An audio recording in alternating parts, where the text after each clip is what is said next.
আসসালামু আলাইকুম। আশা করি সবাই ভালো আছেন। জন্ম নিবন্ধন দিয়ে ই-পাসপোর্ট করার নিয়ম। আসলে কি জন্ম নিবন্ধন দিয়ে ই-পাসপোর্ট করা যায়? আজকে এই বিষয়টি নিয়ে আলোচনা করব। ভিডিওটা না টেনে পুরো ভিডিও দেখুন, অনেক উপকারে আসবে। জন্ম নিবন্ধন দিয়ে পাসপোর্ট করা যায় না।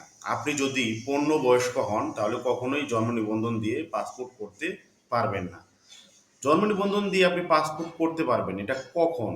আপনি যদি 20 বছরের নিচে হন তাহলে আপনি জন্ম নিবন্ধন দিয়ে পাসপোর্ট করতে পারবেন। আর 20 বছরের ঊর্ধ্বে হলে আপনার বয়স যদি 21 বছর হয়ে যায় কিংবা 20 বছর 1 মাস 2 মাস 3 মাসও হয়ে যায়, তাহলেও কিন্তু আপনি জন্ম নিবন্ধন দিয়ে পাসপোর্ট করতে পারবেন না। তাহলে বোঝাই গেল যে জন্ম নিবন্ধন দিয়ে পাসপোর্ট করা যায় না, তবে 20 বছরের নিচে থাকলে পাসপোর্ট করা যাবে। আশা করি ভিডিওটা বুঝতে পারছেন। আল্লাহ হাফেজ।